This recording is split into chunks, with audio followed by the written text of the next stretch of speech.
Hello and welcome to this sort of first look exploring session looking at Cleopatra by Samuel Daniel. You may be confused. We've already done a first look, sort of second look. I think we've already done a second look on. We might have done two second looks. I'm not quite sure. We've done quite a lot on Cleopatra by Samuel Daniel. This is the B text, or at least hopefully it's the B text. We have just noticed that at least one page was missing from our script until we just added it in just now. So there is always the slight possibility it's the B text, apart from many pages we accidentally skip and it suddenly doesn't make any sense. But apart from that caveat, we are reading this for the first time, but because we have read a lot of it before, because it's only been slightly reworked in places, massively reworked in other places, we're not going to stop and start all of the way through. We'll probably have a little pause midway through the play, and then we'll go forward. In fact, yes, we've just literally uploaded a version of the text, but nobody else needs to worry about it apart from those who are directly involved in that little moderate cock-up that occurred just before we started recording. So reading today, Dircetus, Proculeius and Dollabella is... Hi, I'm Eric. I'm here for the tragedy. Yes, aren't we all? Yeah. Reading Caesarion, Diomedes and Chorus in Act 1, 2 and 3 is... Hi, I'm Olga. I'm looking forward to this exciting experience. Reading Rodon, Charmian, Arius and Titius is... Hello, I'm Helen Good and I'm in London. Reading Octavius, Iras and Chorus in Act 4 and 5 is... Hi, it's Greg, somewhere near Reading. I can't use my line from earlier. Looking forward to something a little different. And reading Cleopatra and Philostratus is... Hi, I'm Desna from Lancaster. And I'm your host, Robert Crighton. I'll be reading stage directions and a couple of other parts as well, unless we have a latecomer popping in. Without further ado, however, we're going to dive into Act 1, Scene 1. Many of the acts don't really have much in the way of stage directions. They mostly have who's on stage, and we have Cleopatra, Caesarion, and Rodon. Come, Rodon, here, convey from out this coast this precious item, the chiefest I have left. The jewel of my soul I value most, my dear Caesarion. Save him, save my theft, guide him to India, lead him far from hence, conceal him where secure he may remain, till better fortune call him back from thence, and Egypt's peace be reconciled again. For this is he that may our hopes bring back, the rising sun of our declining state. These be the hands that may restore our wrack, raise the shattered ruins made of late. He may give limits to the boundless pride of fierce Octavius and abate his might. Great Julius' offspring he may come to guide the empire of the world as his by right.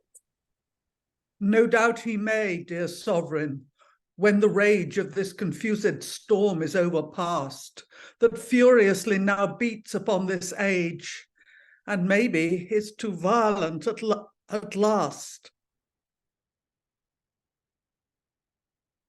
And Caesar's fortune, which now seems to grow into the ascendant of felicity, and makes the round and full of glory now, may come to wane like others' wretchedness. No tyrant can prescribe to injury. King's rights may oft be sick, but never die. Rodon, myself those turns of chance have seen, and known both sides of fortune, worst and best. And therefore he, whose birth, whose sex hath been worthier than mine, why should not he, be blessed, turn back to rule the sceptre of this land? Which, how well it would become this hand. Or how he seems the model of his sire. Now do I gaze my Caesar in his face. Such was his gait, so did his looks aspire, such was his threatening brow, such was his grace, his shoulder and his forehead even as high. And had he not, I knew, been born so late, he might have ruled the world's wide monarchy, and now have been the champion of our state. But, oh dear son, the time yields no delays. Son of my youth, fly hence. Oh, fly, be gone. Reserve thyself, ordained for better days. for much thou hast to ground thy hopes upon. Leave me with thy woeful mother to endure the fury of this tempest here alone. Who cares not for herself, so thou be sure, thou mayst revenge when others can but moan. Rodon will see thee safe, Rodon will guide thee in the way, thou shalt not need to fear. Rodon, my faithful servant, will provide what shall be best for thee. Take thou no care. And oh, good Rodon, tender well his youth. The waves are long and dangerous everywhere. I urge it not that I do doubt my truth, but mothers cast the worst, and always fear. The absent danger greater still appears, less fears he who is near the fit thing he fears. Madam, nor can nor have I other gage to lay for this assurance of my troth, but the earnest of that faith which all my age your grace hath tried, and which again by oath unto the care of this sweet prince I vow, whose safety I will tender with more heed than mine own life. For consider how the life of Egypt stands on his good speed. And doubt not, madam, Caesar left us hath the postern gates of Nilus free to fly, and India lies beyond the bounds of wrath, and owes no homage to his empery. And there we shall find welcome, there remain, safe till good fortune brings us back again. But I know not what presaging thought my spirit suggests of ominous event. And yet perhaps my love doth make me dote on idle shadows which my fears present. But yet the memory of mine own fate makes me fear his. And yet why should I fear? His fortune may in time regain his state, and he with greater glory govern here. But yet I fear the genius of our race by some more powerful spirit becomes overthrown. Our blood must be extinct in my disgrace, and Egypt have no more kings their own.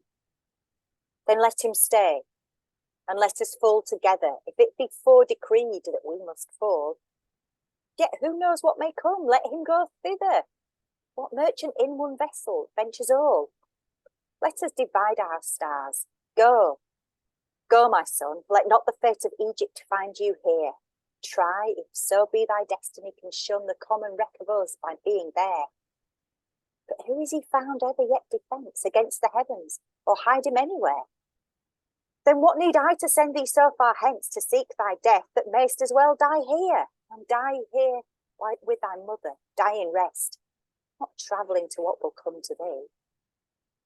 Why should we leave our blood unto the east, when Egypt may as tomb sufficient be? O my divided soul, what shall I do? Whereon shall now my resolution rest? What were I best resolved to yield unto? When both are bad, how shall I know the best? Stay. I may hap to work with Caesar now, that he may yield him to restore thy right. Go. Caesar never will consent that thou so near in blood shalt be so great in might. Then take him, Rodon. Go, my son, farewell. Oh, but stay, there's something I would gladly say. Yet nothing now. But, oh God, speed you well, lest saying more, that more might make thee stay. Yet let me speak, perhaps it is the last that ever I shall speak to thee, my son. Do mothers used to part in such post haste? What, must I end when I have scarce begun? Ah, no, dear heart. 'Tis no such slender twine wherewith the knot is tied twixt me and thee. That blood within thy veins came out of mine. Parting from thee, I part from part of me. And therefore I must speak. Yet what?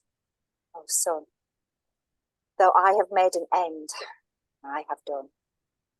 Dear sovereign mother, suffer not your care to tumult thus with the honour of your state. The miseries of ours no strangers are, nor it is new to be unfortunate. And this good, let your many sorrows past work in your heart to harden it at last. Look but on all the neighbor states besides of Europe, Africa, Asia, and but note what kings, what states hath not the Roman pride ransacked, confounded, or else servile brought. And since we are so born that by our fate against the storms we cannot now bear sail, and that the boisterous current of their state will bear down all our fortunes and prevail, let us yet temper with the time, and think the winds may change, and all these states oppressed, colleagued in one, may turn again to sink their greatness, who now hold them all distressed, and I may lead their troops, and at the walls of greedy Rome revenge the wronged blood of the innocent, which now for vengeance calls, and do the enthralled provinces this good. And therefore, my dear mother, do not leave to hope the best. I doubt not my return. I shall do well. Let not your grief bereave your eyes of seeing those comforts when they turn. Well, worthy son, and worthily the son of such a father, and in this thou showst. From whence thou came, I say no more, be gone. Grow in thy virtue, as in years thou growest. They exit, leaving Cleopatra alone. Poor comforts can they give, whom our distress makes miserable, and like comfortless. Alas, such forced cheering from our own upon our griefs do more affliction lay. To think that by our means they are undone, on whom we sought our glory to convey. Well then, here is a sad day's work begun.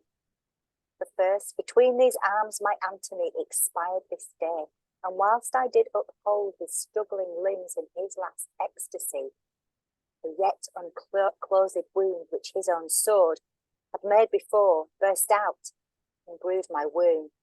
And here with these fair colours of my lord, which now I wear, I come from out of tomb, to send away this dearest part of me unto distress. And now whilst time I have, I go to inter my spouse. So shall I see my son dispatched for death, my love to his grave.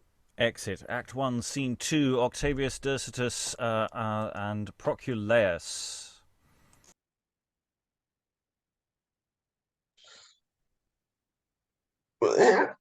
Sorry. What news brings now Dircetus from our foe? Will Antony yet struggle being undone? No, Caesar, he will never vex thee more. His work is ended, Antony hath done. Here is the sword that hath cut off the knot of his entangled fortunes, and hath freed his grieved life from his dishonoured lot. Who is the man that did effect this deed? His own hand, and this sword hath done the deed. Relate Dircetus to the manor now. Okay. My lord, when Antony had made this last and desperate trial of his fortunes, and with all the forces which he had amassed from out each coast and corner of the land had put them to their work, perceiving how his ships, instead of blows, shook hands with yours, and that his powers by land were vanquished now, back to the city he with grief retires, confounded with his fortunes, crying out that Cleopatra had betrayed his trust. She, all amazed, and fearing lest he might in this conceit to farther rages burst, hastes to the tomb which she erected had a stately vault to Isis' temple joined, and thence caused word be sent how she was dead, and had dispatched herself through grief of mind, which when Antonius heard, he straight burst forth into this passion. What? And hast thou then prevented me, brave queen, by thy great worth? Hath Cleopatra taught the work of men? Hath she outdone me in the part of resolution to die worthily? And must I follow? Doth she disappoint me of the example to teach her to die? Come, Eros, do this service for thy lord, the best and greatest pleasure thou canst do. Employ this weapon here. Come, make this sword that won me honor, now to save it too. It is a deed of glory, Iras, this, for these dry deaths are womanish and base. It is for an unsinewed feebleness to expire in feathers and to attend disgrace. There's nothing easier, Eros, than to die, for when men cannot stand, thus they may fly. Eros, his late enfranchised servant, takes the sword as if he would have done the deed, and on it falls himself, and thereby makes Antonius more confused to see him bleed, who should have first vented out his breath. "O Eros," said he, "and hath fortune quite forsaken me? Must I be outdone in all? What, can I not by losing get a right? Shall I not have the upper hand to fall in death? Must both a woman and a slave have the start before me of this glory have?" With that, he takes his sword, and down he falls upon the dismal point, which makes a gate spacious enough for death, but that the walls of nature scorned to let it in thereat, and he survives his death, which when his love, royal Cleopatra, understood, she sends with speed his body to remove, the body of her love imbrued with blood, which brought into her tomb, lest that the press which came with him might violate her vow, she draws him up in rolls of taffeta to a window at the top, which did allow a little light to her monument. There Charmian and poor Iras, 2 weak maids, foretired with watching, and their mistress' care, tugged at the pulley, having no other aids, and up they hoist the swooning body there of pale Antonius, showering out his blood on the onlookers, which there gazing stood. And when they had now wrought him up halfway, their feeble powers unable more to do, the frame stood still, the body at a stay, and Cleopatra all her strength thereto puts, and with what vigor love and care could use, so that it moves again, and then again it comes to stay. When she afresh renews her hold, and with reinforced power doth strain, and all the weight of her weak body lays, whose surcharged heart more than her body weighs, at length she wrought him up, and takes him in, lays his yet breathing body on her bed, applies all means his senses to re-win, stops up his wound that freshly bled, calls him her lord, her spouse, her emperor, forgets her own distress to comfort his, and interpoints each comfort with a kiss. He, after some small rest and cherishing, raises himself and frames a forced cheer, wills Cleopatra leave her languishing, and, like herself, these events to bear. Considering they had had so full a part of glory in this world, and that the turn of change was to come, and fortune would depart, it was now in vain for her to stand and mourn, but rather sought she seek her race to free, by all the means her honored saved she can. And none about Octavius trust, said he, but Proculeius, he's an honest man. And for myself, suffice I have not failed in any act of worth. And now in this a Roman hath, but here a Roman quailed. And only but by fortune's variousness. And yet herein I may this glory take, that he who me undoes, my sword did make. This said, he calls for wine, which he requires perhaps not for his thirst, but to end his breath, which having taken, forthwith he expires. And thus have I declared Antonius' death. I grieve to hear this much, and I protest by all the gods I am no cause of this. He sought his ruin, wrought his own unrest, and here these letters are my witnesses, how oft I laboured to recall him of correspondence between and wooed his friendship, sued to him for love, and how he still contend up scorned Rome, yourselves, my fellow citizens, can prove. But Gallus, you, and Proculeius, haste with speed unto the city to prevent, lest Cleopatra, desperate now at last, bereave us of the only ornament, which is herself, that can our triumphs grace, or fire the treasure which she hath amassed within that vault of all the precious stuff that Egypt yields, and disappoint at last our travails of the benefit thereof. Supple her heart with hopes of kind relief, give words of oil unto her wounds of grief. Exit, and we are left with the chorus. Currently muted. Sorry. Behold what furies still torment their tortured breast, who by their doing ill have wrought the world's unrest, which when being most distressed, yet more to vex their spite, the hideous face of sin, in forms they must detest, stands ever in their sight. Their conscience still within, the eternal larum is that ever barking dog that calls upon their miss. No means at all to hide man from himself can find, no way to start aside, out from the hell of mind. But in himself confined, he still sees sin before, a winged-footed pain that swiftly comes behind, and which is evermore the sure and certain gain impiety doth get, and wanton loose respect that doth itself forget. And Cleopatra now well see the dangerous way she took and cared not how, which led her to decay, and likewise makes us pay to her disordered lust the interest of our blood, or live a servile prey under a hand unjust, as others shall think good. This hath her riot won, and thus she hath her state, herself, and us undone. Now every mouth can tell what close was muttered, how that she did not well to take the course she did, and now is nothing hid of what fear did restrain, no secret closely done, but now is uttered. The text is made most plain, that flattery glossed upon, the bed of sin revealed, and all the luxury that shame would have concealed. The scene is broken down, and all uncovered lies, the purple actors known, scarce man whom men despise. The complots of the wise prove imperfections smoke, and all what wonder gave to pleasure-gazing eyes lies scattered, dashed, all broke. Thus much beguiled have poor inconsiderate wights, these momentary pleasures, figurative delights. And Act 2, we have the entrance of Caesar and Proculeius.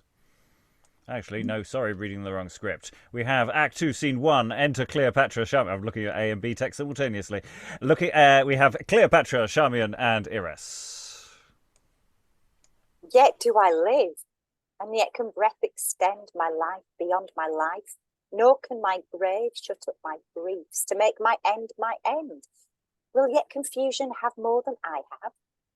Is the honour, wonder, glory, pomp, and all of Cleopatra dead, and she not dead? Have I outlived myself, and seen the fall of all upon me, and not ruined? Can yet these eyes endure the ghastly look of desolation's dark and ugly face? Won't but on fortune's fairest side to look, where naught was but applause, but smiles and grace, whilst on his shoulders all my rest relied, on whom the burthen of my ambition lay, my Atlas, and the champion of my pride that did the world of all my glory sway, who here thrown down, disgrace, confounded lies, crushed with the weight of shame and infamy, following the unlucky party of mine eyes, the trains of lust and imbecility. Now who would think that I were she who laid, with all the ornaments on earth enriched, environed with delights, engirt with state, glittering in pomp that hearts and eyes bewitched, should thus distressed cast down from off the height, levelled with low disgraced calamity, under the weight of such affliction sigh, reduced unto the extremest misery? Am I the woman whose invented pride, adorned like Isis, scorned mortality? Is it I would have my frailty so belied, that flattery could persuade I was not I? Well, now I see that they but delude that praise us. Greatness is mocked, prosperity betrays us, and we are but ourselves, although this cloud of interposed smoke makes us seem more. The spreading parts of pomp whereof we are proud are not our parts, but parts of other store. Witness these gallant fortune-following trains, these summer swallows of felicity. Gone with the heat of all, see what remains, this monument, two maids, and wretched I. And I that adorn their triumphs, and reserved, a captive kept to honour other spoils, whom Caesar labours so to hold preserved, and seeks to entertain my life with wiles. But Caesar, it is more than thou canst do. Promise, flatter, threaten extremities, employ thy wits and all thy force thereto. I have both hands and will, and I can die. Come, Iras, shall we go and interrupt with some persuading words this stream of moan? No, Charmian, stay, the current that is stopped will but swell up the more. Let her alone. Time hath not brought this hot disease of grief to crisis fit to take a medicine yet. 'Tis out of season to apply relief. To sorrows late begun, and in the fit calamity is stubborn. In the prime of new afflictions, we must give it time. Shall Rome behold my sceptre-bearing hand behind me bound, and glory in my tears? Shall I pass by where Octavius stands to view my misery that purchased hers? No, I disdain that head which wore a crown, should stoop to take up that which others give. I must not be unless I be mine own. 'Tis sweet to die when we are forced to live. Nor had I stayed behind myself this space, nor paid such interest for my borrowed breath, but that hereby I seek to purchase grace for my distressed seed after my death. It's that which doth my dearest blood control, that it alas detains me from my tomb, whilst nature brings to contradict my soul the argument of mine unhappy womb. But what know I, if the heavens have decreed, and that the sins of Egypt have deserved, the Ptolemies should fail and none succeed, and that my weakness was thereto reserved, that I should bring confusion to my state and fill the measure of iniquity, and my luxuriousness should end the date of loose and ill-dispensed liberty. If it be so, then what need these delays, since I was made the means of misery? Why should I not but make my death my praise, that had my life but for mine infamy, and leave engraved in letters of my blood a fit memorial for the times to come, to be example for such princes good as please themselves and care not what become? Dear madam, do not thus afflict your heart. No doubt you may work out a mean to live and hold your state, and have as great a part in Caesar's grace as Antony could give. He that in this sort doth solicit you, and treats by all the gentle means he can, why should you doubt that he should prove untrue, or think him so disnatured a man, to wrong your royal trust or dignity? Charmian, because that now I am not I, my fortune, with my beauty and my youth, hath left me unto misery and thrall, and Caesar cares not now by ways of truth, but cunning, to get honour by my fall. You know not Caesar's dealing till you try. To try were to be lost and then describe. You to Antonius did commit yourself, and why might not Antonius so have done? I won Antonius, Caesar hath me won. But, madam, you might have articled with Caesar, when Thyrius he of late did offer you so kindly as he did, upon conditions to have held your state. 'Tis true, I know I might have held my state, if I would then have Antony betrayed.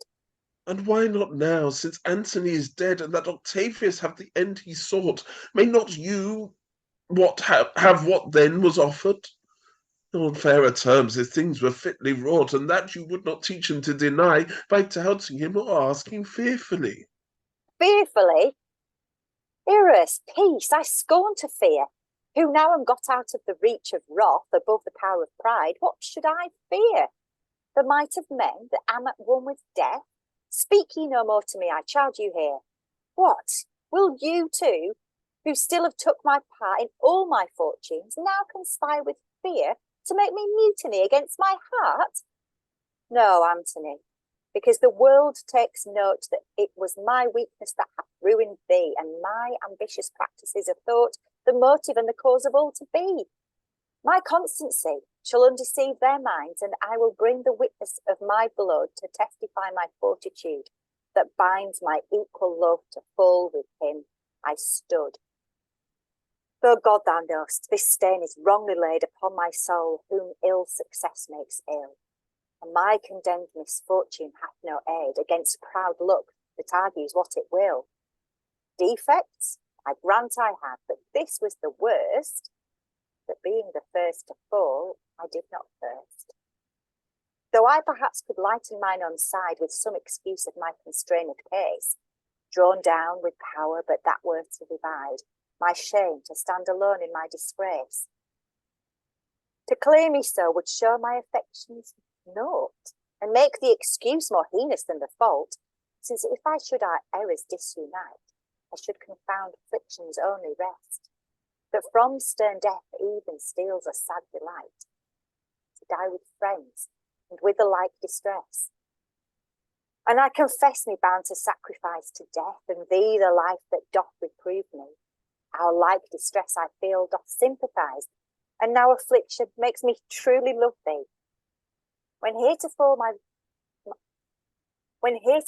vain lascivious court, fertile in every fresh and new choice pleasure, afforded me so bountiful disport that I to stay on love have never leisure. My vagabond desires no limits found, for lust is endless, pleasure hath no bound. When thou, bred in the strictness of the city, the riotous pomp of monarchs never learn'st, inured to wars, in women's wiles unwitty, whilst others feigned thou felt'st to love in earnest. Not knowing women love them best that hover, and make least reckoning of a doting lover. And yet thou camest but in my beauty's wane, when new appearing wrinkles of declining wrought with the hand of years seem to detain my grace's light, as now but dimly shining, even in the confines of mine age, when I failing of what I was, and was but thus, when such as we do seem in jealousy, that men love for themselves, and not for us. Then, and but thus thou didst love most sincerely. O Antony, that best deserved it better, this autumn of my beauty, bought so dearly, for which in more than death I stand thy debtor, which I will pay thee with so true a mind, casting up all these deep accounts of mine as both our souls and all the world shall find, all reckonings cleared betwixt my love and thine. But to the end I may prevent proud Caesar, who doth so eagerly my life importune, I must prevail me of this little leisure, seeming to suit my mind unto my fortune, thereby with more convenience to provide for what my death and honour better shall fit. A yielding base content must wary hide my last design till I accomplish it. That hereby yet the world shall see that I, though unwise to live, had wit to die. Exit the court of Cleopatra. Act 2, Scene 2. Enter Octavius, Proculeius, and Gallus silent. Kingdoms I see we win, we conquer climates, yet cannot vanquish hearts, nor force obedience. Affections, kept in close concealed limits, stand far without the reach of sword or violence. Who forced to pay us duty, pay not love. Free is the heart, the temple of thy mind, the sanctuary sacred for above, where nature's keys that loose and bind, no mortal hand force open can that door, so close shut up and locked to all mankind. I see men's bodies only ours, no more, the rest another's right that rules the mind. Behold, my forces vanquished have this land, subdued that strong competitor of mine. All Egypt yields to my all-conquering hand. And all their states and all themselves resign. Only this queen that have lost all this, all to whom is nothing left except a mind, cannot into a thought of yielding fall, to be disposed as chance hath her assigned. But Proculeius, tell me, what you have done, will yet this woman's stubborn heart be won? My lord, we have all gentle means implied, according to the instructions which you gave, and hope in time she will be pacified. And these are all the likelihoods we have. First, when we came into her arched vault, I set Gallus to entertain the time below with her, conferring at a great, whilst I found means up to the top to climb. He there persuaded her to leave that place and come to Caesar and sue for grace. She said she craved not life, but leave to die. Yet for her children prayed they might inherit that Caesar would vouchsafe inclemency to pity them, though she deserved no merit. I, now descending in the closest wise and silent manner as I could contrive, her woman me descried, and out she cries, "Ah, Cleopatra, thou art forced alive!" With that the queen wrought from her side her knife, and even in act to stab her martyred breast. I stepped with speed, and Helen saved her life, and forth her trembling hand the blade did rest. "Ah, Cleopatra, why should you," said I, "both injure yourself and Caesar so? Bar him the honor of his victory, whoever deals most mildly with his foe. Live and rely on him, whose mercy will to your submission always ready be." With that, as all amazed, she held her still twixt majesty confused and misery. Her proud grieved eyes held sorrow and disdain, state and distress warring within her soul. Dying ambition dispossessed her reign. So base affliction seemed to control, like to a burning lamp whose liquor spent with intermittent flames, when dead you deem it, sends forth a dying flash, as discontent that so the matter fails that should redeem it. So she, in spite to see her low-born state, when all her hopes were now consumed to naught, scorns yet to make an abject league with fate, or at once descend into a servile thought. The imperious tongue, unused to beseech, authority confounds with prayers so, as words of rule, conjoined with humble speech, showed she would live, yet scorned to pray her foe. "Ah, what Caesar hath here to do," said she, "in confines of the dead, in darkness lying, will he not grant our sepulchres be free, but violate the privilege of dying? What must he stretch forth his ambitious hand into the right of death, and force us here? Hath misery no covert where to stand, free from the storm of pride? Is it safe nowhere? Cannot my land, my gold, my crown suffice, and all that I held dear to him made common, but that he thus must seek to tyrannize on the woeful body of a wretched woman? Tell him my frailty and the gods have given sufficient glory, could he be content, and let him now with his desires make even, and leave me here in horror to lament. Now he hath taken all away from me. What must he take me from myself by force? Ah, let him, yet in mercy leave me free the kingdom of this poor distressed corse. No other crown I seek, no other good, yet wish that Caesar would vouchsafe this grace, to favor the woeful offspring of my blood, a mixed issue yet of Roman race. If blood and name be links of love in princes, not spurs of hate, my poor Caesarion may find favor, notwithstanding mine offences, and Caesar's blood may Caesar's raging stay.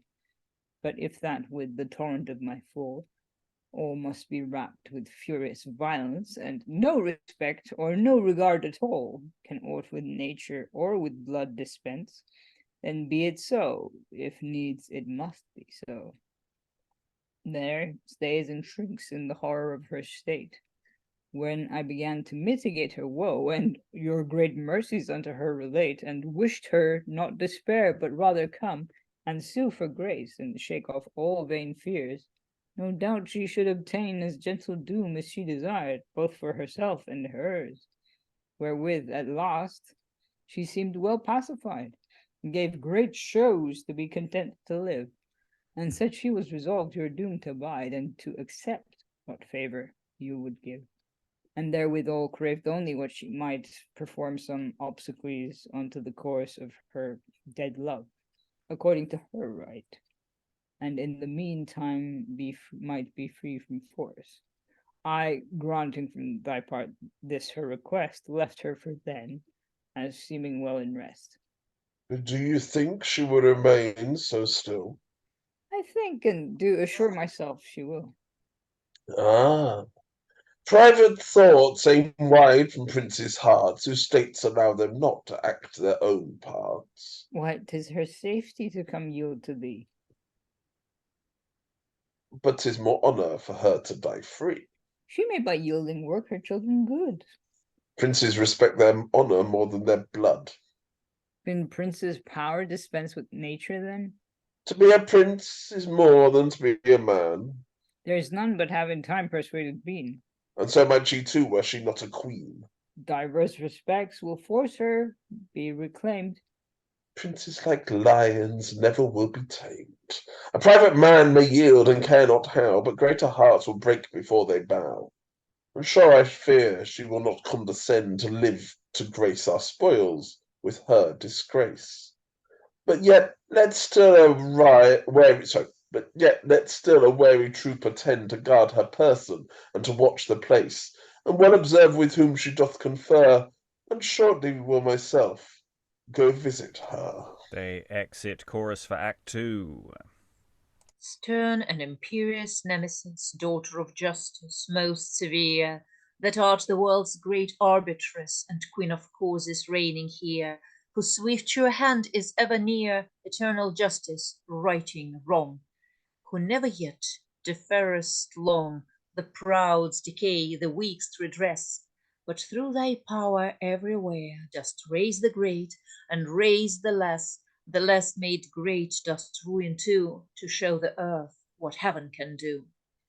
Thou from dark-cloyed eternity, from thy black cloudy hidden seat, the world's disorders dost descry, which when they swell so proudly great, reversing the order nature set, thou givest thy all-confounding doom, which none can know before it come, the inevitable destiny, which neither wit nor strength can let, fast changed unto necessity, in mortal things doth order so, the alternate course of weal or woe.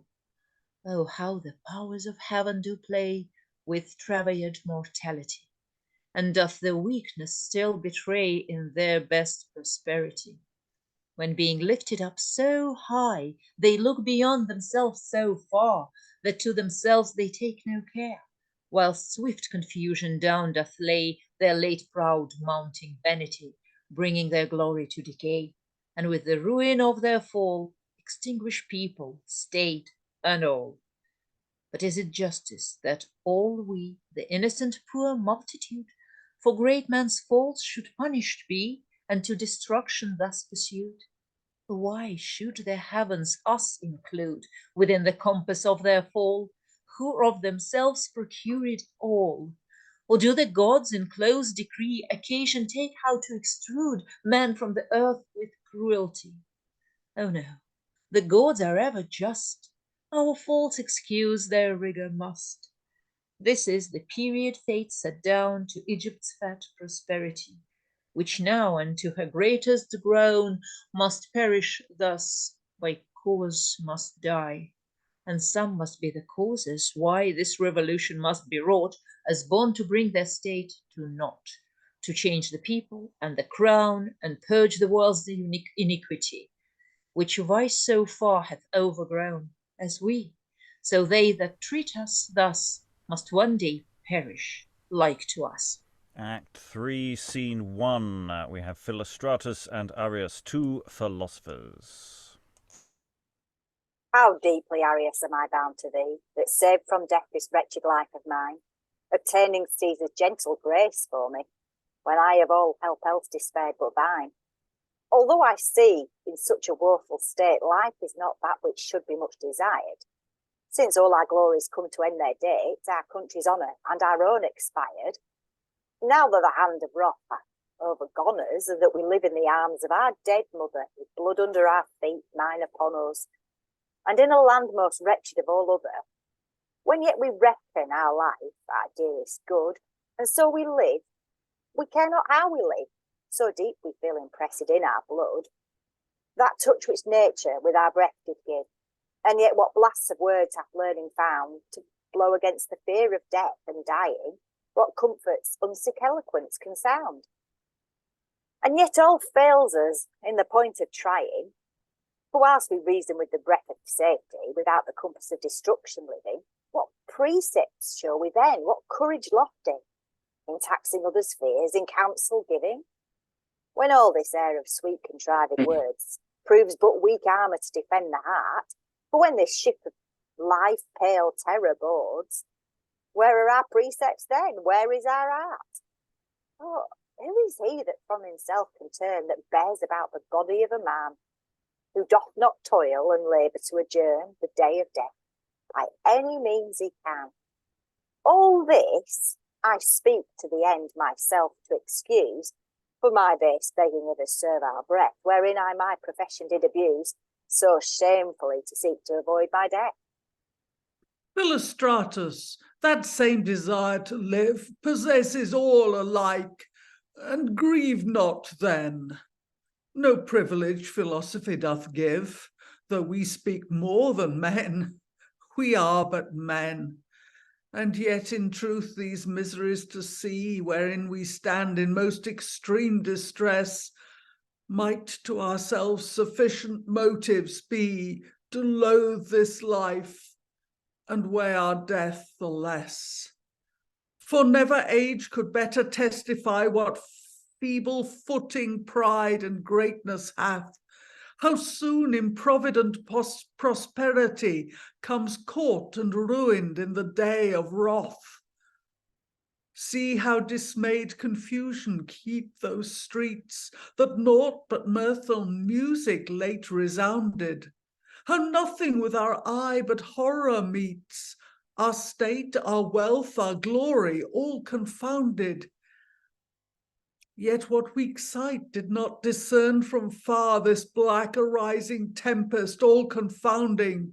Who did not see that we should be what we are, when pride and riot grew to such abounding?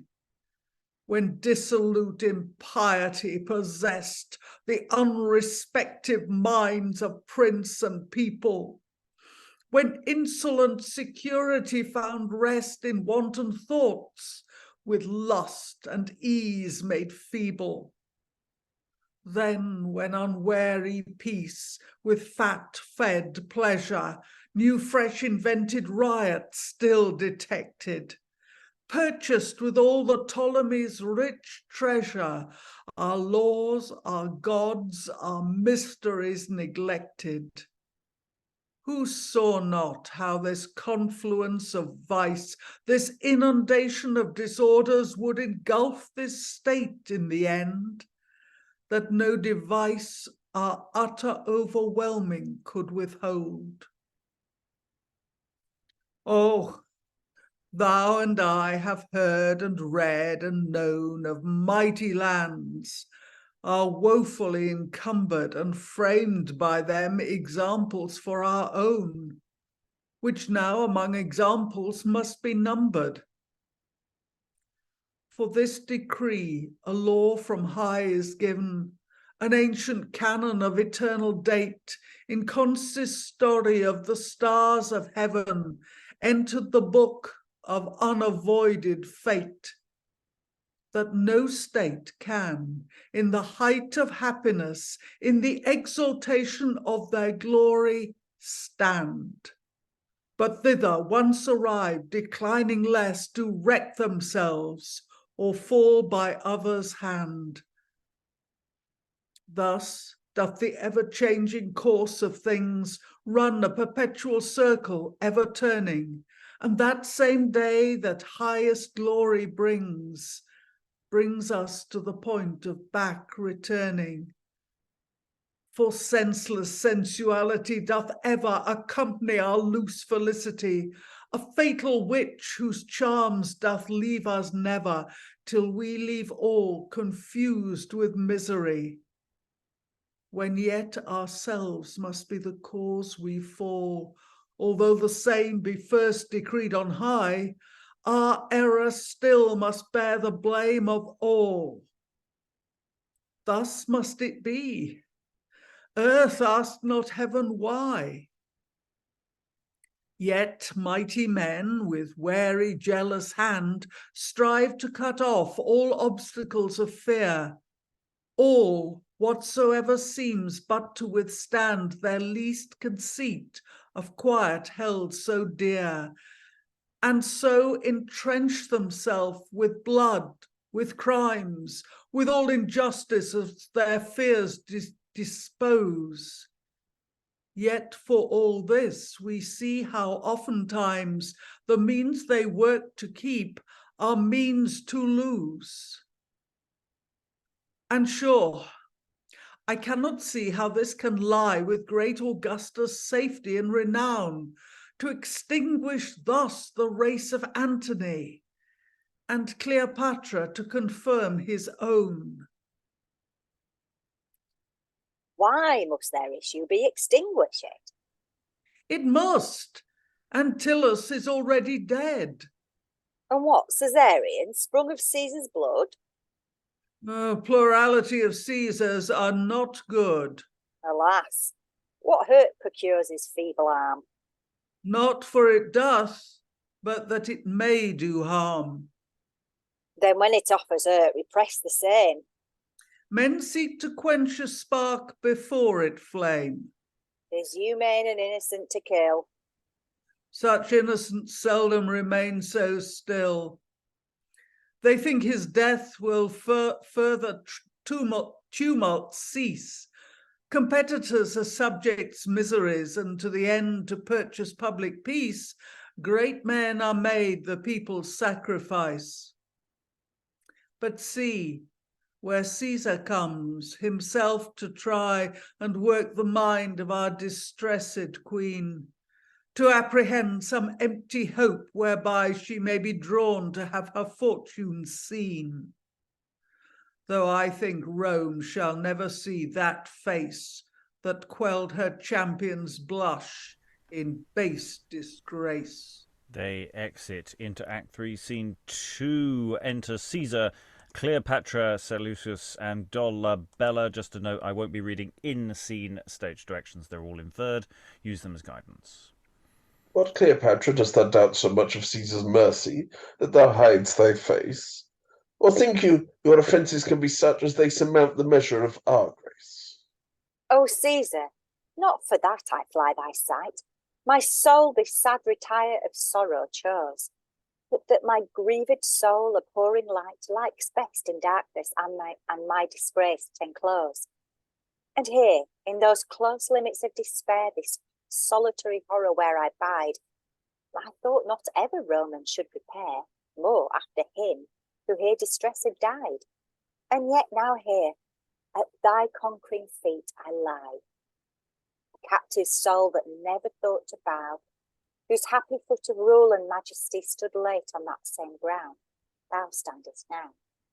Rise, madam, rise, yourself was cause of all, and yet would all were but your own alone, that others' ruin had not with your fall brought Rome her sorrows, to my triumphs moan.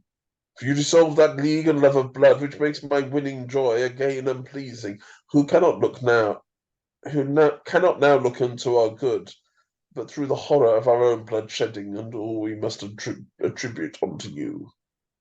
For me? What, Caesar, should a woman do oppressed with greatness? What, was it for me to contradict my lord, being bent thereto? I was by love, by fear, by weakness made an instrument to every enterprise. For when the Lord of all the Orient bade, who but obeyed? Who then his help denies? And how could I withdraw my succouring hand from him that had my heart and what was mine? The interest of my faith in straightest bound, my love to his was firmly did combine. Love? No, lass, it was the unhated hatred that you and yours have ever borne our people that made you seek by all means to have us scattered, to disunite our strength and make us feeble. And therefore did that breast nurse our dissension with hope to exalt yourself, to augment your state, to prey upon the rack of our contention, and with the rest our foes to join thereat. How easy, Caesar, is it to accuse whom fortune hath made faulty by their fall? They who are vanquished may not refuse the titles of reproach that are charged withal. The conquering cause hath right, wherein thou art, the overthrown must be the worse apart. which part is mine, because I lost my part, no lesser than the portion of a crown, enough for me. What need I use art to gain by others, but to keep mine own? But weaker powers may here see what it is to neighbour greater competitors so near. If we take either part, we perish thus.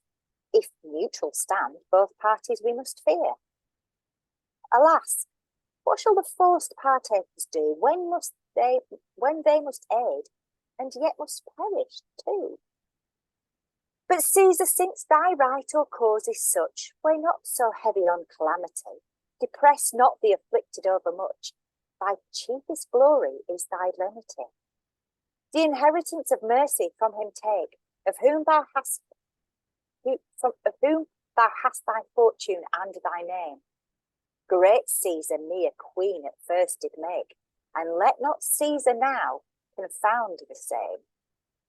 Read here these lines which I still keep with me, the witness of his love and favours ever, and God forbid it should be said of thee, that Caesar wronged the favourite of Caesar. For look what I have been to Antony. Think thou the same I might have been to thee? And here I do present you with the note of all my treasure, all the jewels rare, which Egypt hath in many ages got a list of all. And look what Cleopatra hath is there. Nay, there is not all set down within that roll. I know something she hath reserved apart. What? Vile ungrateful wretch, durst thou control thy queen and sovereign, caitiff as thou art? Hold. A poor revenge can work so feeble hands. Ah, Caesar, what a great indignity is this, that here my vassal subject stands to accuse me to my lord of treachery, as if I reserved him certain women's toys. Alas, it was not for myself, God knows. Poor miserable soul that little joys in trifling ornaments, in outward shows. But what I kept to make my way unto thy Livia and Octavius' grace, that thereby in compassion moved they might mediate thy favour in my case. Well, Cleopatra, fear not. You shall find what favour you desire or can expect, for Caesar never yet was found but kind to such as yield and can themselves subject. And therefore comfort now your drooping mind, relieve your heart that's overcharged with care. How well I will entreat you shall find, so soon as some affairs dispatched are. So then, farewell. Thanks, thrice renowned Caesar. Poor Cleopatra rests thine own forever. And exit Cleopatra and Caesar. No marvel, No, Caesar. not Caesar. Caesar's still there. Sorry, exit Cleopatra from Caesar. No marvel, Caesar, though our greatest spirits have through the power of such a charming beauty been brought to yield the honour of their merits, forgetting all respect of other duty, then whilst the glory of her youth remained, the wondering object to each wanton eye, before her full of sweet, with sorrow waned, came to the period of this misery. If still, even in the midst of grief and horror, such beauty shines through clouds of age and sorrow, if even those sweet decays seem to plead for her, which from affliction moving graces borrow, if in calamity she could thus move, what could she do, adorned with youth and love? What could she do then, when as spreading wide the pomp of beauty in her glory dight, when armed with wonder she could use beside the engines of her love, hope and delight? Daughter of marvel, beauty, how dost thou unto disgracing sorrows give such grace? What power showest thou in a distressed brow to make affliction fair and tears to grace? What can undressed locks, despoiled hair, and weeping eye, a wailing face be fair?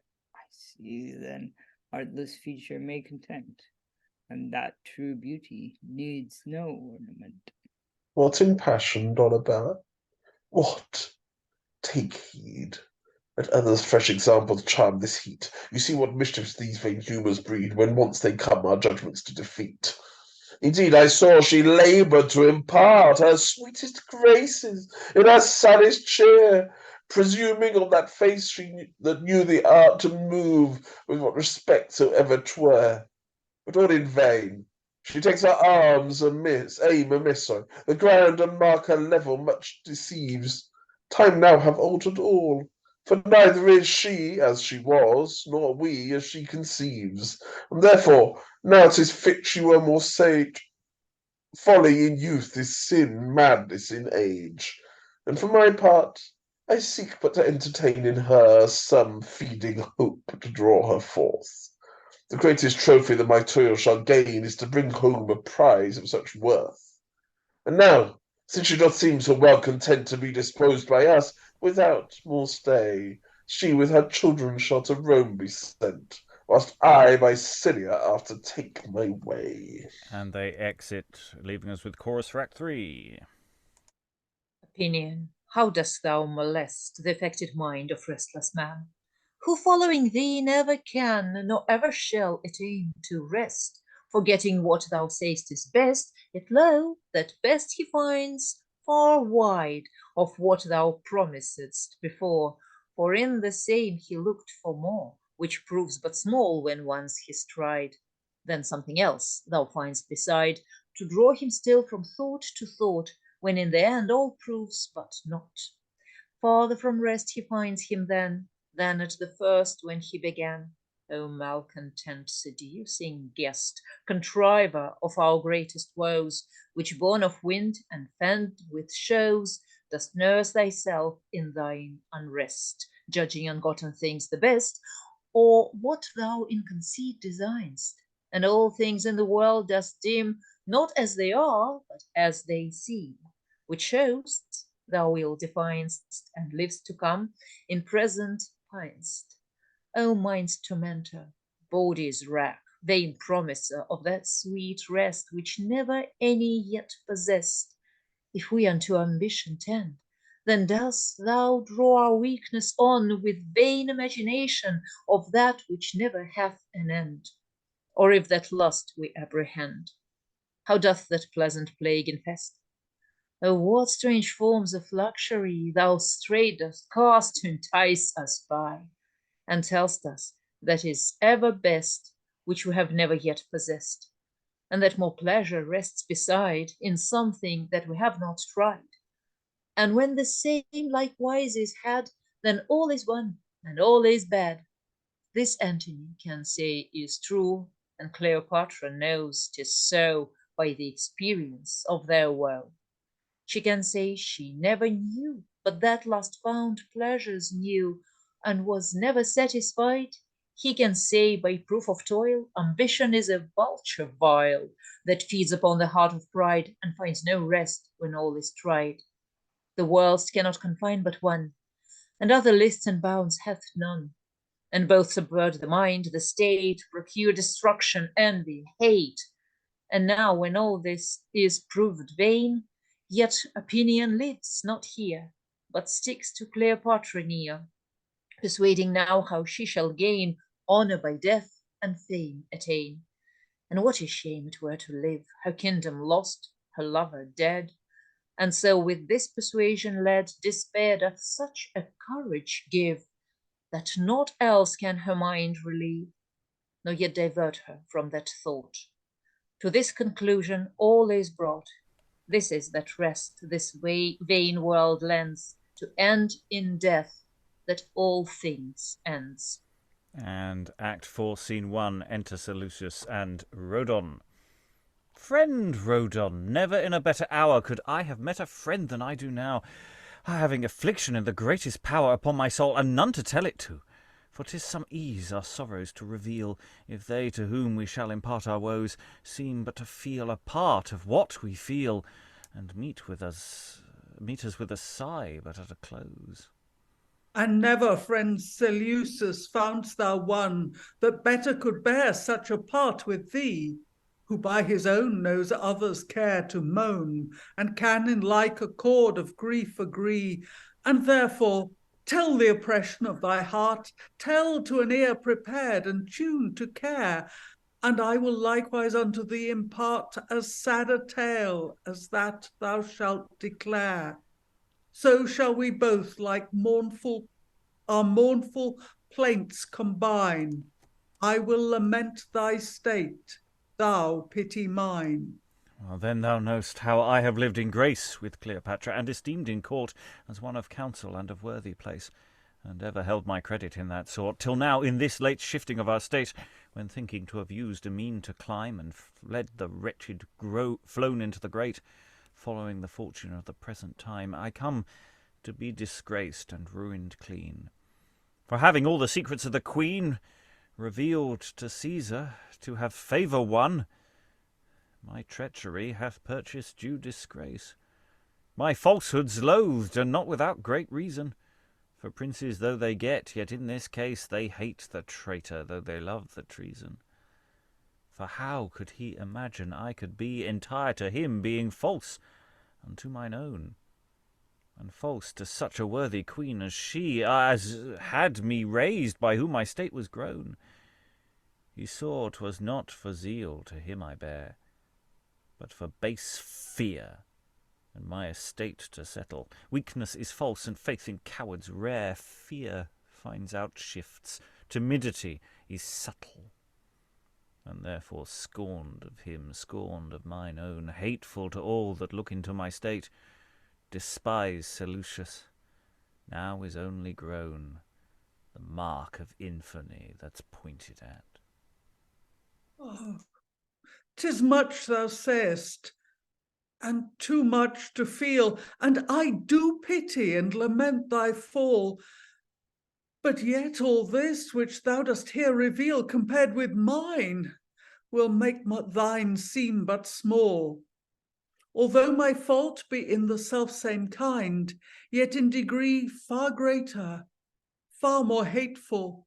Mine sprung of mischief, thine from feeble mind. Mine stained with blood, thou only but ungrateful. For Cleopatra did commit to me the best and dearest treasure of her blood, her son Caesarion, with a hope to free him from the danger wherein Egypt stood, and charged my faith that I should safely guide, and close to India should convey him hence, which faith I most unkindly falsified, and with my faith and conscience did dispense.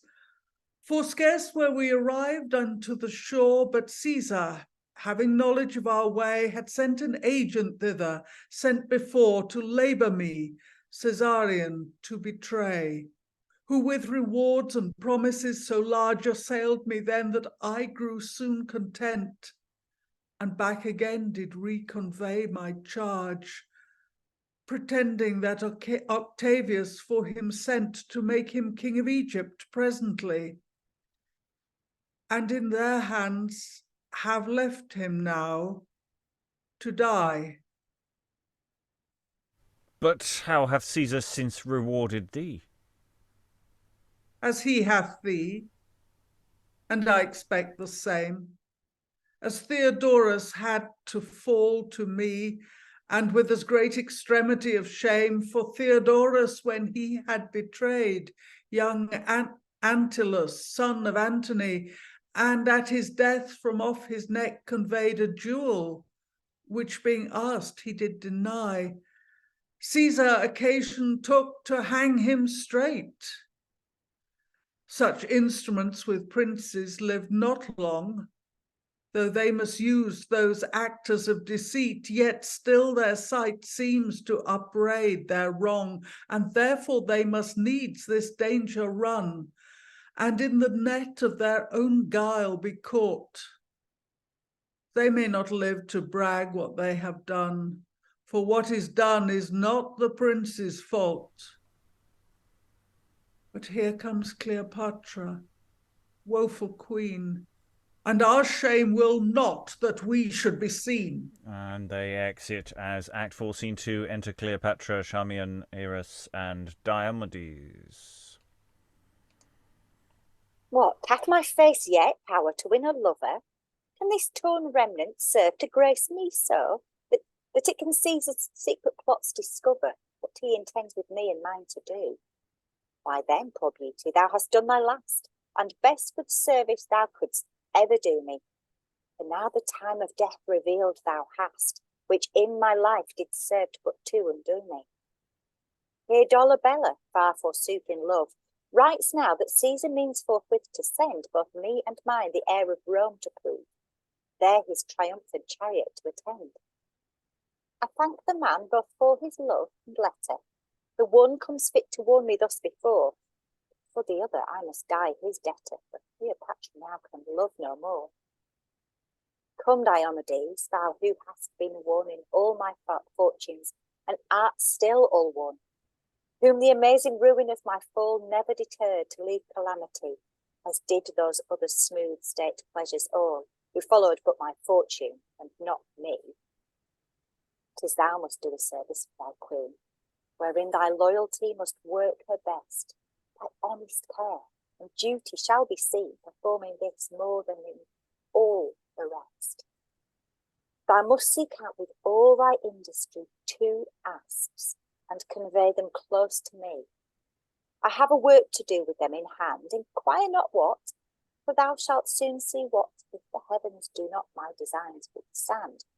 But do the charge, and let me shift for that. I, who am sworn of the society of death, and have endured the worst of ill, prepared for all events, must not deny what you command me. Come there what there will, and I shall use the aptest skill I may to cloak my work, and long I will not stay. Exit Diomedes. For having leave, I must go take my leave and last farewell of my dead Antony, whose dearly honoured tomb must here receive this sacrifice, the last before I die, on Antony's grave. O sacred, ever memorable stone, odours, incense, and thou hast without my tears, within my flame, received the oblation of the woefulest moan that ever yet from sad affliction came. And you, dear relics of my lord and love, most precious parcels of the worthiest liver, oh, let no impious hand dare to remove you out from hence, the best you hear, for ever. Let Egypt now give peace unto you dead, who living gave you trouble and turmoil. Sleep quiet in this everlasting bed, in foreign land preferred before your soil. And oh, if that the spirits of men remain after their bodies and do never die, then hear thy ghost, thy captive spouse complain, and be attentive to her misery. But if that laboursome mortality found this sweet error only to confine the curious search of idle vanity, that would the depth of darkness undermine, or else to give a rest unto the thought of wretched man, with the after-coming joy of those conceived fields, whereon we dote, to pacify the present world's annoy, then why do I complain me to the air? But 'tis not so. My Antony doth hear. His ever-living ghost attends my prayer, and I do know his hovering spirit is near, and I will speak and pray and mourn to thee, O pure immortal soul that deign'st to hear. I feel thou answerest my credulity with touch of comfort, finding none elsewhere. Thou know'st these hands, entombed we hear of late, free and enforced, which now must servile be, reserved for bands to grace proud Caesar's state, who seeking me to triumph over thee. Oh, if in life we could not severed be, shall death divide our bodies now asunder? Must thine in Egypt, mine in Italy, be made the monument of fortune's wonder? If any powers be there, whereas thou art, since our own country's God betray our cause, O work they may their gracious help impart, to save thy woeful wife from such disgrace. Do not permit she would in triumph show the blush of her reproach joined with thy shame, but rather let that hateful tyrant know that thou and I had power to avoid the same. But what do I spend breath and idle wind in vain invoking a conceived aid? Why do I not myself occasion find to break these bounds wherein myself am stayed? Words are for them that can complain and live, whose melting hearts composed a baser frame, can to their sorrows time and leisure give, but Cleopatra must not do the same. No, Antony, thy love requireth more. A lingering death with thee deserves no merit. I must myself force open wide a door to let out life and to unhouse my spirit. These hands must break the prison of my soul, to come to thee, there to enjoy like state, as doth the long-pent solitary fowl that hath escaped her cage and found her mate. This sacrifice, to sacrifice my life, is that true incense that my love beseems. These rites may serve a life-desiring wife, who doing them have done sufficient deeds. My heart blood should the purple flowers have been, which here upon thy tomb to thee are offered. No smoke but my last gasp should here be seen. And this it had been too, had I been suffered. But what have I? Save only these bare hands, and these weak fingers are not iron pointed. They cannot pierce the flesh that them withstands, and I of all means else am disappointed. But yet I must away, and means seek how to come unto thee, and to union us. O death, art thou so hard to come by now, that we must pray, entreat, and seek thee thus? But I will find wherever thou dost lie, for who can stay a mind resolved to die? And now I come to work the effect indeed. I never will send more complaints to thee. I bring my soul, myself, and that with speed. Myself will bring my soul to Antony. Come, go, my maids, my fortune's sole attenders, the minister to misery and sorrow. Your mistress due unto your freedom renders, and I will discharge your charge, yet ere tomorrow. Good madam, if that worthy heart you bear do hold it, fit were a sin in us to contradict your will.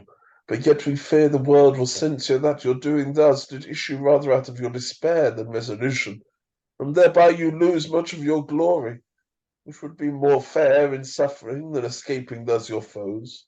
For when Pandora brought the box from heaven, and of all the good and ill that men befall, and then immixed into the world had given, hope in the bottom lay quite under all.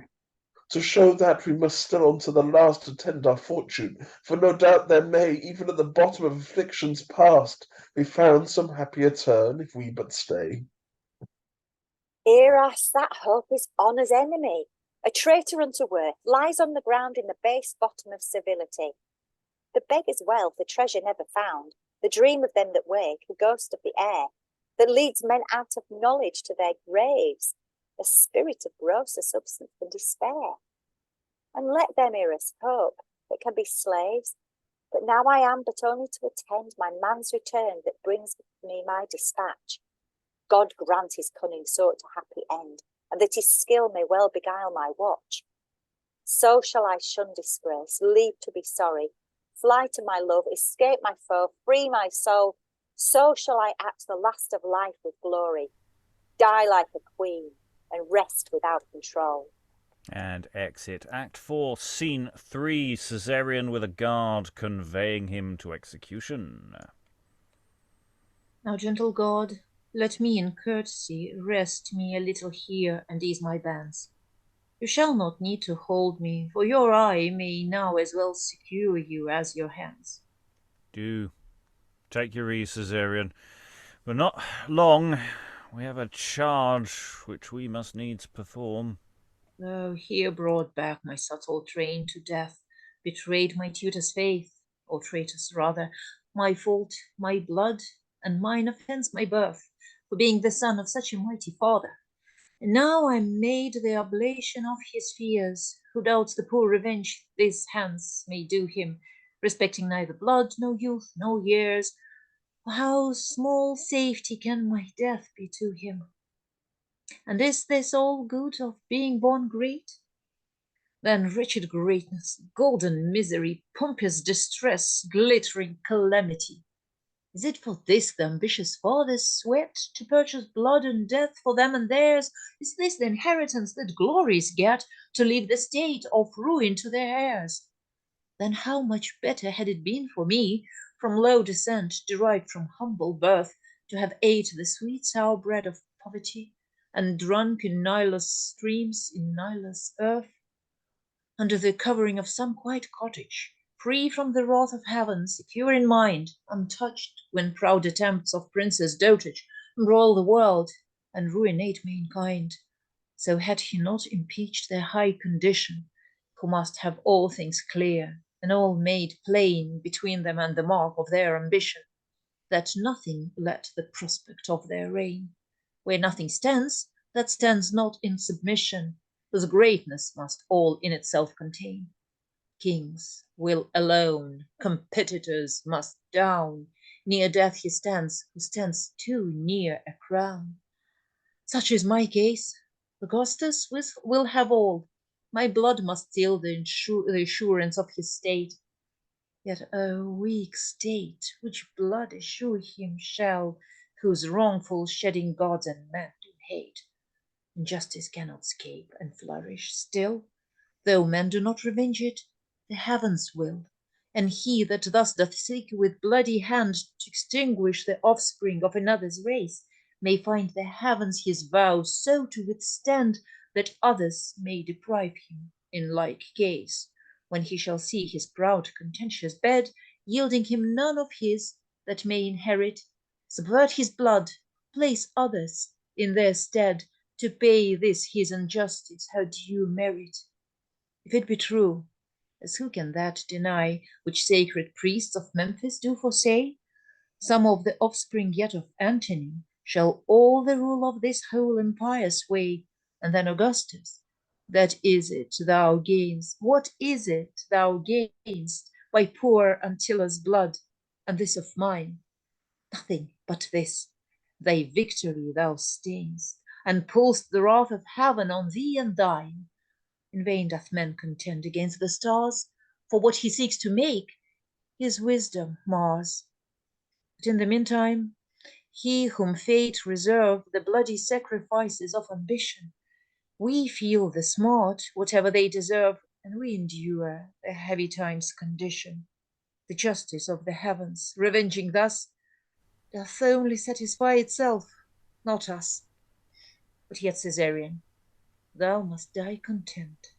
God will revenge, and men bewail the innocent. Well, now along, I rested have enough.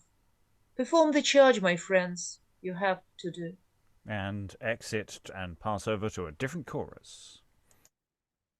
Mysterious Egypt, wonder breeder, strict religion's strange observer, state order zeal, the best rule keeper, fostering still intemperate further. Oh, how camest thou to lose so holy all religion, law, and order, and thus become the most unholy of all lands that Nilus border?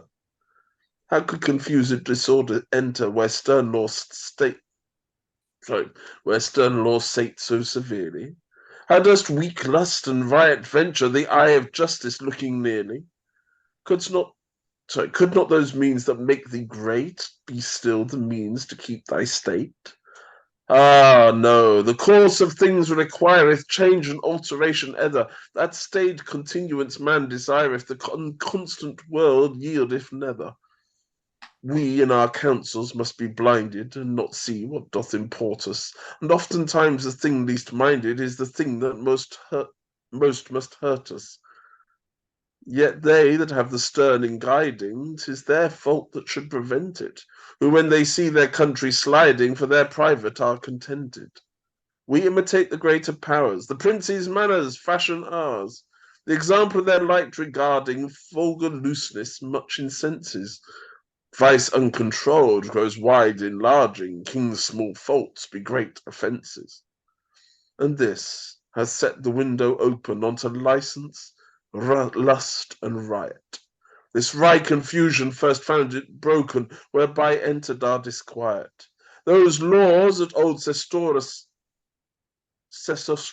founded, and the Ptolemies observed, hereby first came to be confounded, which our state so long preserved. The wanton luxury of court did form the people of like sort, for all respecting private pleasure, universally consenting to abuse their time, their treasure, in their own delights contenting, and future dangers naught respecting, whereby, oh, how easy matter made this so general, neglecting confused weakness to discatter. Caesar found the effect true tried in his easy entrance making, who at the sight of arms descried all our people, all forsaking.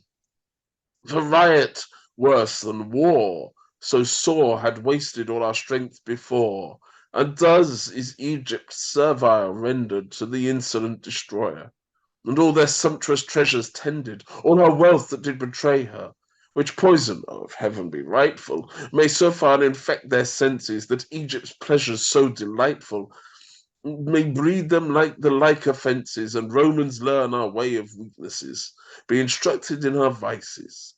That our spoils may spoil your greatness, overcome with our devices. Fill full your hands and carry home enough from us to ruin Rome. Act 5, Scene 1. Enter Dollabella and Titius.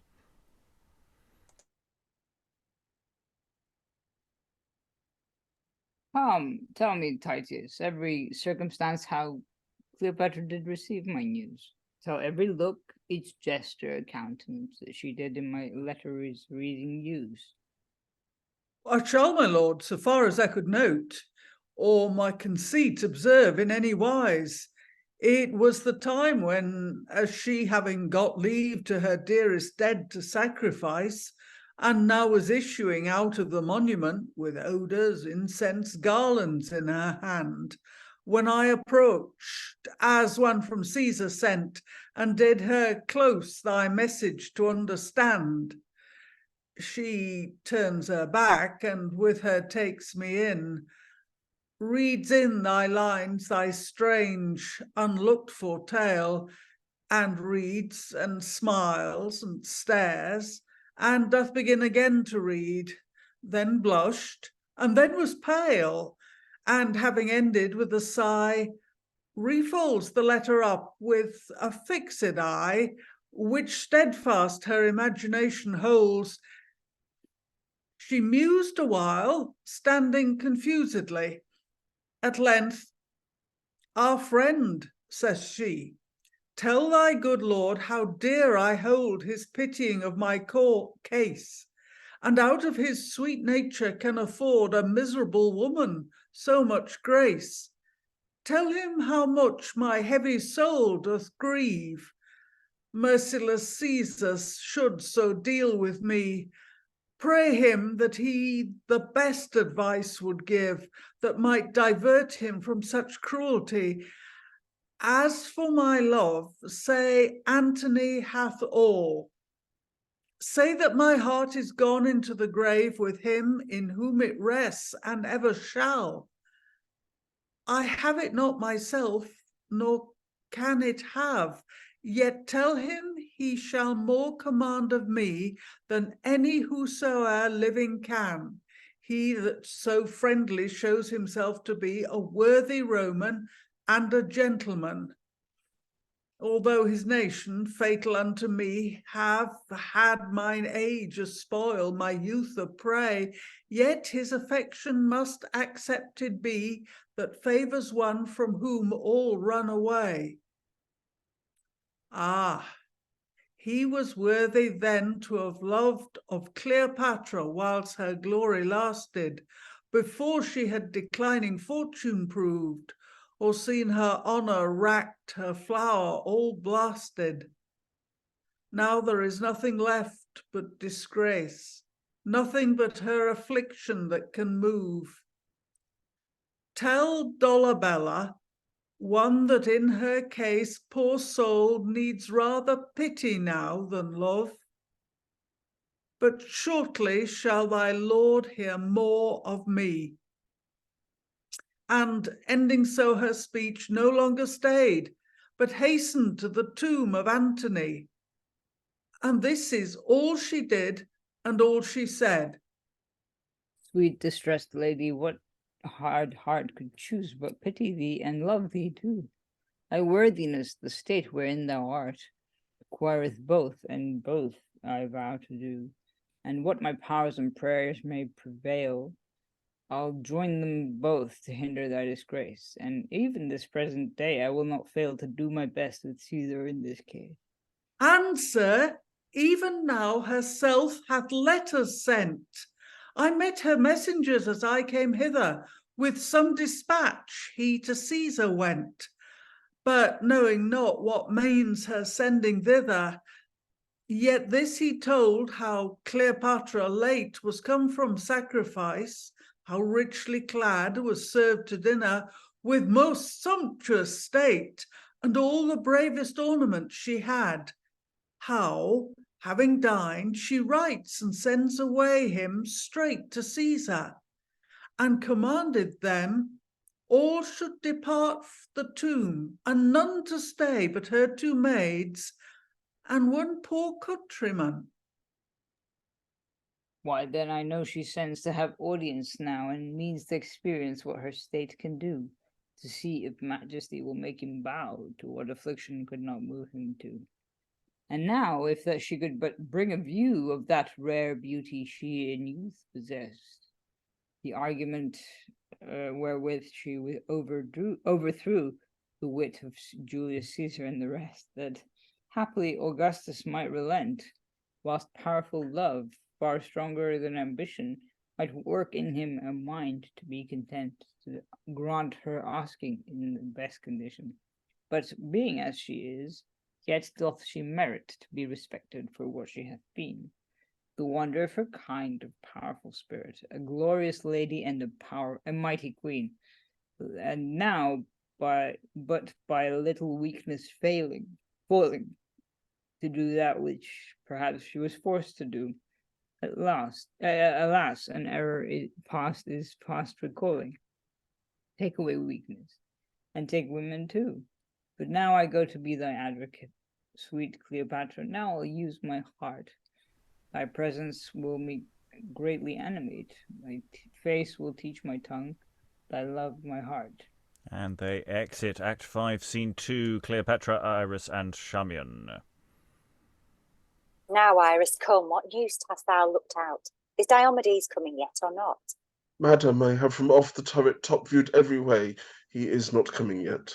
Didst thou see no man tending hitherward? None truly, madam, but one countryman carrying a basket, as I could discern. Alas then, Iris, I do fear the event of my design, for sure he would not stay thus long, I know. Did not some force prevent his forward faith and hold him by the way? Madam, there may be many hindrances to countercheck and interrupt his speed. He hath a weary work to do in this. He must take time. Charmian, 'tis true indeed, and yet in all this time methinks he might effected have his work, had all gone right. Alas, we ever think the stay is more, when our desire is run to our wish before. Iras, I know my will to have it done right post, and fear in doing to be undone puts spurs thereto, whilst that for which we long creeps but a foot. Yet sure he stays too long. Good Iris, go and look out once again.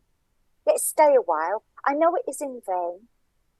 O gods, I crave no other fortune I of heaven and you, but only look to die. And shall I not have that? Well, I will yet write my dispatch to Caesar, and when that is done, I will dispatch myself what way soever. I must use no more delay. And whither now, sir, stay? What have you there? Good sirs, I have a simple present here, which I would fain deliver to our queen. What is it? Let me see.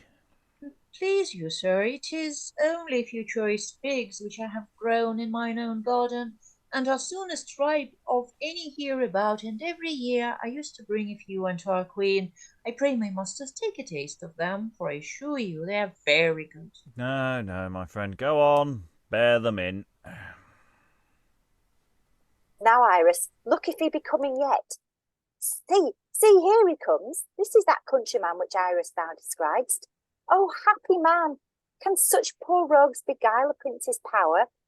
Why then, I see it is our outsides most do mock the world.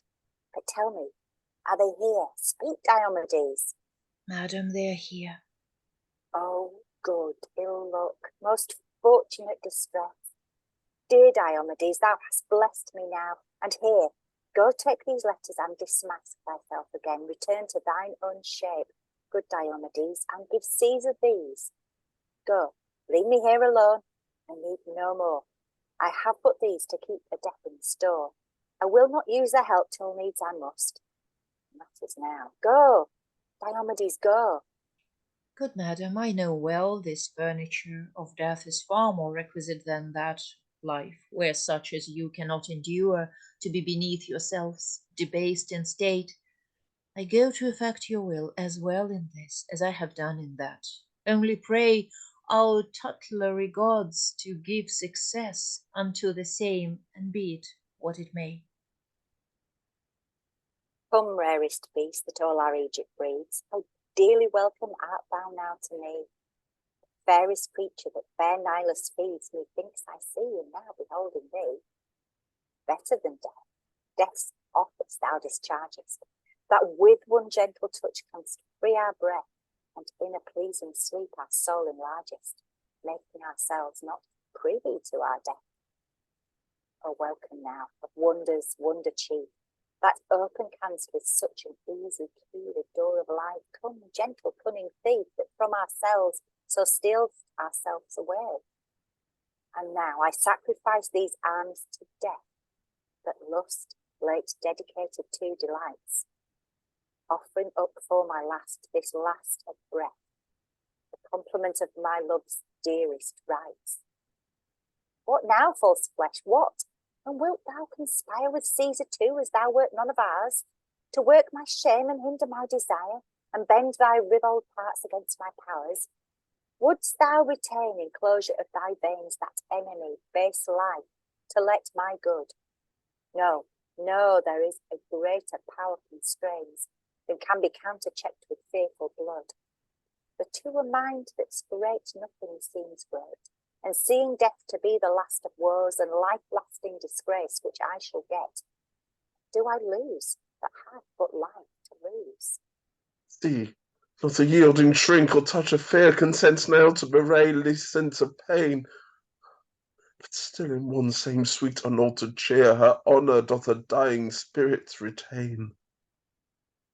Well, now this work of mine is done. Here ends this act of life, that part the fates assigned. What glory or disgrace this world could lend, both have I had, and both I leave behind. In Egypt, now the theatre where I have acted this, witness I died unforced. Witness my soul parts free to Antony, and now, proud tyrant Caesar, do thy worst. Come, Charmian, come. We must not only be spectators in this scene, but actors too. Now comes our part, you know. We did agree the fellowship of death to undergo, and though our meaner fortunes cannot claim a glory by this act, they shall have fame.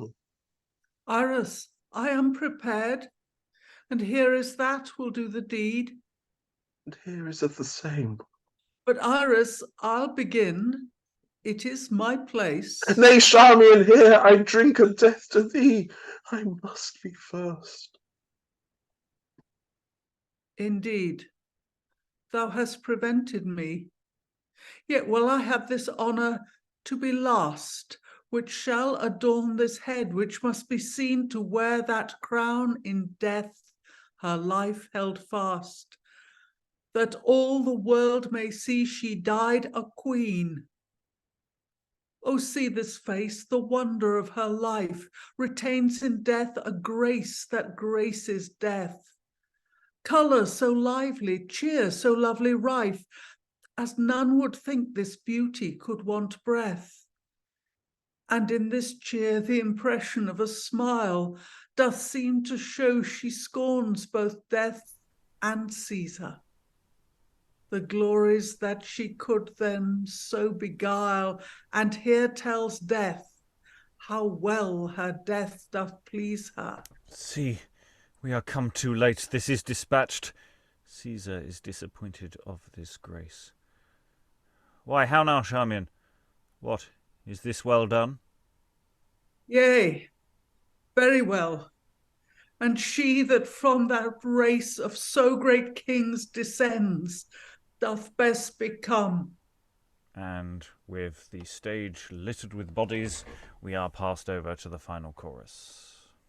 Then thus we have beheld the accomplishment of woes, the full of ruin, and the worst of ills, and seen all hope expelled, that ever sweet repose shall repossess the land that desolation fills, and where ambition spills with uncontrolled hand all the issue of all those that so long rule have held, to make us no more us, but can confound us thus. And canst, O Nilus, thou father of floods, endure that yellow Tiber should with sandy streams, and I've just lost my place, rule thee? Wilt thou be pleased to bow to him those feet so pure, whose unknown head we hold, a power divine to be? Thou that didst ever see thy free banks uncontrolled live under thine own care, wilt thou bear it now? And now wilt yield thy streams a prey to other realms? Draw back thy waters' flow to thy concealed head, rocks strangle up thy waves, stop cataracts thy fall, and turn thy courses so that sandy deserts dead, the world of dust that craves to swallow thee up all.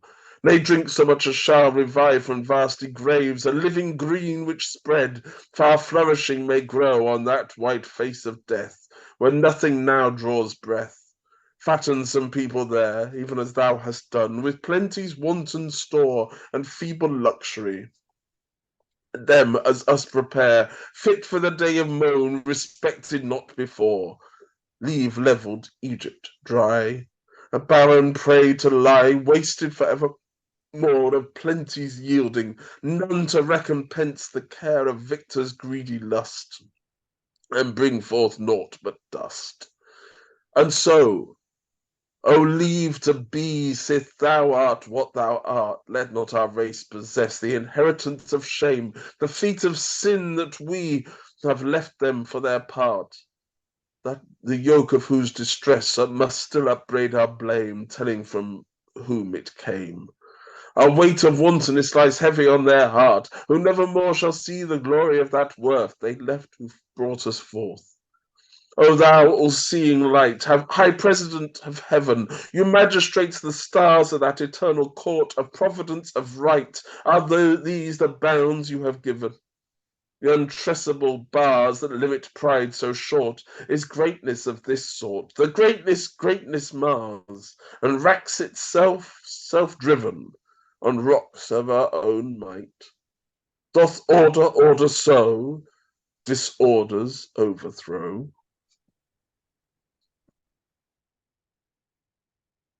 And thus they all live happily ever after, apart from all the people who didn't.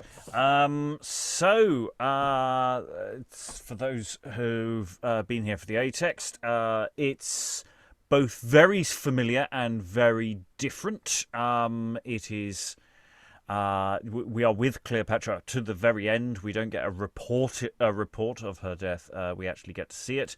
Caesarion gets to deliver his own paean to living the simple life, rather than that being reported by his betrayer. And the opening of the play is basically previously on the tragedy of Cleopatra. It basically sort of recaps the last couple of acts of the tragedy of Antony.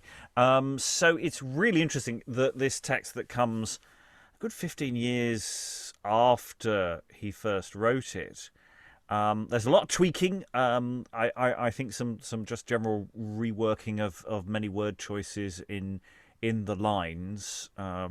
He plays around with a lot of his rhyming and from the earlier version, but also just this. I think he's just trying to make it a more standalone work. It's not bouncing directly off Mary Sidney's translation of Antony, as I think the first version is. It's sort of explicitly a sequel, whereas here it's recapping incidents from the previous plays to make it readable, but almost by itself. So I'm interested in that. But also, just for those who weren't here for the A text, thoughts on this particular play, Justin? I think it's enough to say that this is actually effectively a different play. I don't think calling it an A and B text is very helpful, though. I think you could probably combine the text and choose the bits you like and the bits you don't like. I think you could use the two to create a sort of a very different play. Again, I think there's a lot of options here with what you might or might not want to do with it. Effectively straight into final thoughts on the play before anyone wants to dip out. Desna, do you have anything you want to throw in before you disappear?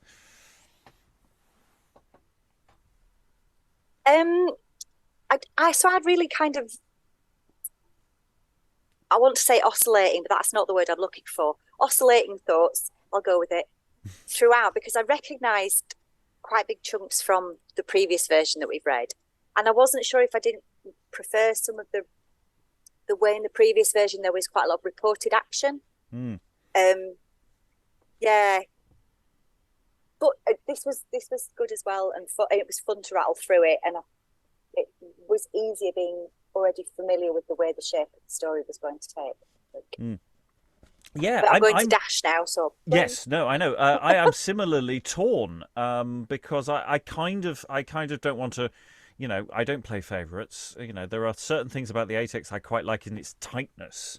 It has a more of a unity to this, whereas there are more characters coming in to break up long speeches, and sometimes it feels like, well, it's just to break up a long speech rather than necessarily achieve a function sometimes, and it's like sometimes it feels a bit tokenistic, but that might just be unreasonable. It may function perfectly well. I believe this version has been staged, so in fact I believe the version of this text is available on the internet, so I will endeavour to look out that link and put it in the show description, if that is indeed the case, that they didn't do a mix and match, or that they didn't just do the A text. I think they did the B text.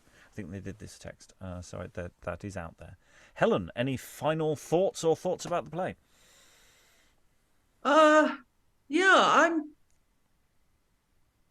I was involved very early on I think at a time when we weren't entirely sure that there were two completely separate plays. And you'd sent me one and I downloaded another. And between the two of them, I got so utterly confused that someone else had to take over.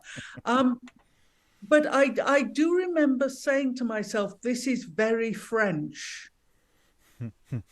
I mean, it does have a very strong Racine feel about it.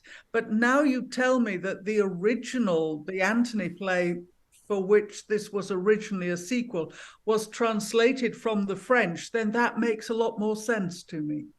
Yes, I mean they're all from this sort of neoclassical school. The French were a lot more into it than we were to a large degree. We're very there are a lot of writers who are very influenced by Robert Garnier.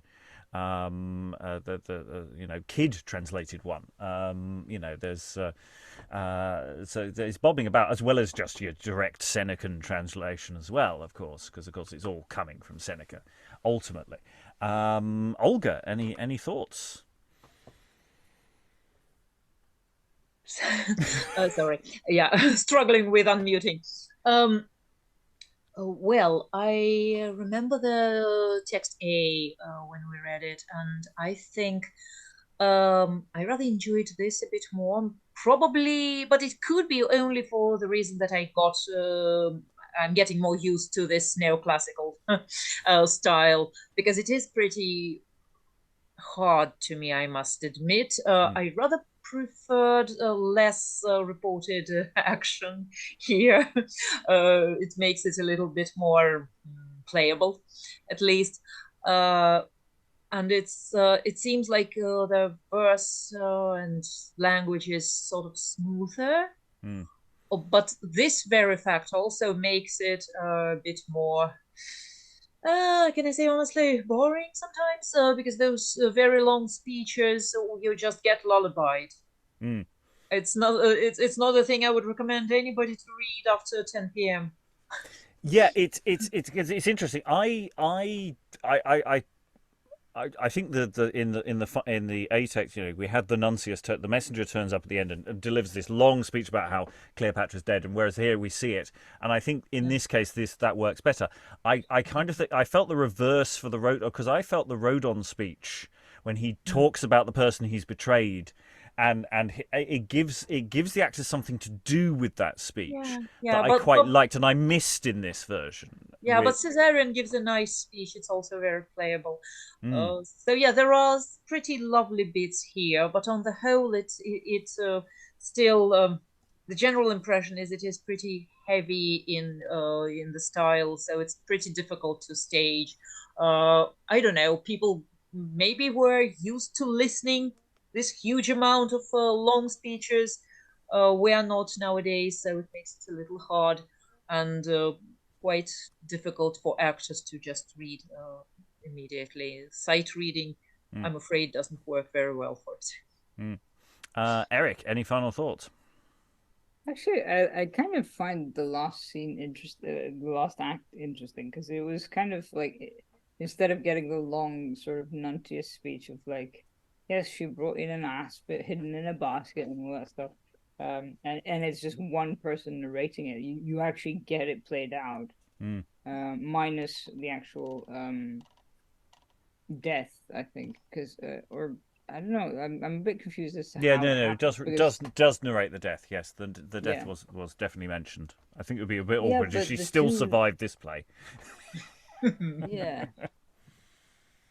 Yeah, but the two maidservants kill themselves on stage, or like they drink poison and die off stage. Is that the thing? They weren't in the play at all in the A text. Yeah, I know. Well, they were technically, but they get bitten by the asp. Yeah, but they're only in reported speech. You never actually see them in the play.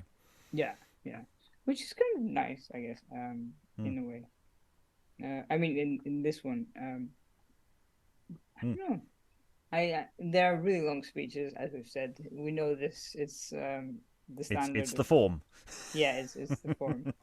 But I think it would make for a good like audio piece as opposed to a staged play. Just because you could actually have different people, different voices, rather than having to stage the whole thing in a stationary manner. Though I don't think. I mean, I guess you could do it the same way.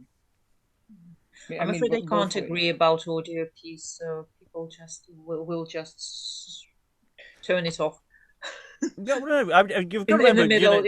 There are audiences for this kind of thing. I mean, this is the thing. We must always set aside our. There are multiple audiences for different things, and I'm actually always surprised by what audiences that are out there for different kinds of things. I mean, we've done the tragedy of Antony. We're about to record the tragedy of Cleopatra with a live audience. This isn't a hypothetical; it's happening, and it's the question of what can we do to make these things function and work. And we've recently just done a whacking great bit of epic poetry, which wasn't drama at all, which was functioned semi-dramatically. So I think there's always the question is always what are the things to present these texts with their best face, and also what is the adaptive possibilities here, because now we've got 2 plays with lots of material in. We've also got an earlier play. We've got 3 plays with which we can play with the material, and I think there's a huge storytelling opportunity there that we can do with those things. I have rehearsed these thoughts before, so I will not go on them again. Any additional thoughts to throw into the mix at this time? Well, no. The thing is, if you do Tragedy of Antony and then you do this play, like as it is, it's kind of a bit too much. As in, like, you already have the death of Antony in that other play, and then when the A text, they don't bother repeating it, because he's already dead. Yeah, exactly. Yeah. But there are some good, interesting bits in there, or they could go into the earlier iteration when they talk about Antony being dead. So it might be that there's a matter of mixing, matching. I mean, if you were to do it, you'd probably cut quite a lot. So then it would be a very different text. Right. I'm going to close the session because we've gone a little over than usual time. All that remains, thank all the wonderful readers for all their wonderful reading. Thank you very much, everyone, and goodbye. Plurality of Caesars are not good.